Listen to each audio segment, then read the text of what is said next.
in a position where he's neither pressing nor defending, leaving oceans of space in behind for Gabriel Martinelli. Klopp in the second half moved Trent into an inverted fullback role, asking him to step into midfield when Liverpool were in possession. It's from that inside role in the second half where Trent's run creates this equaliser, getting to the byline, dribbling round Zinchenko and delivering this inch-perfect cross for Firmino at the back post. The ability here to dink the cross, despite his defensive mistakes, his talent remains irresistible.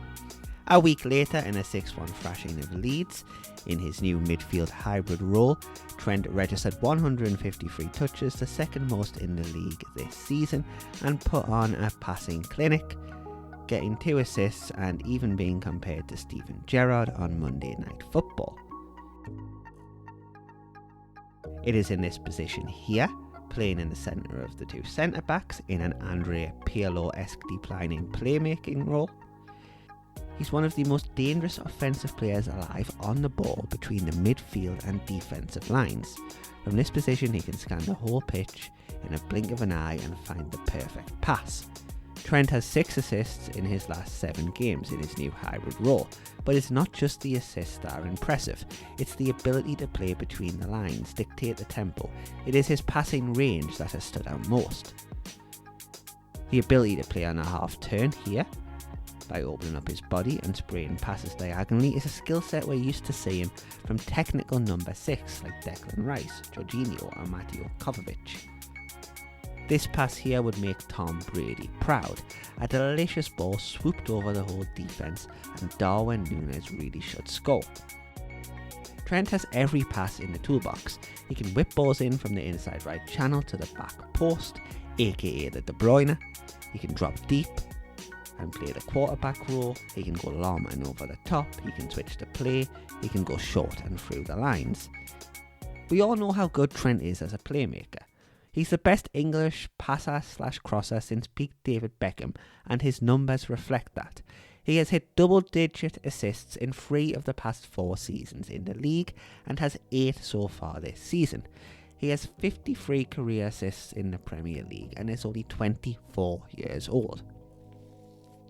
Although Klopp has continued to play Trent at his nominal right-back position when out of possession, one wonders if a more permanent move into the midfield could be coming.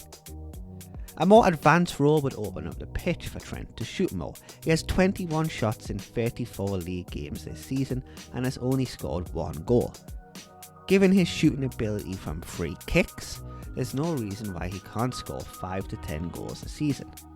Since April the 9th, Trent leads the Premier League in assists, chances created, passes in the opposition half, penalty area entries, possession won and touches, showcasing his all-round ability in his new role. His talent as an offensive player is generational. The speed of thought, the vision, the playmaking can't be taught. Yet he remains on the fringes of the national team, and his detractors have already decided he will never be good enough. Personally, I'm a believer in the talent, and that is undeniable. It's only been a small sample size, but Trent is already playing his new role at a higher level than anybody else in the league. Next season will be huge in the trajectory of his career. In a more offensive role with less defensive responsibilities, he could be the best playmaker in the league, pulling the strings for Liverpool and rivaling De Bruyne for the assist crown. Or he could continue to be the topic of much debate if he remains a defensive liability. It's a huge year for his career.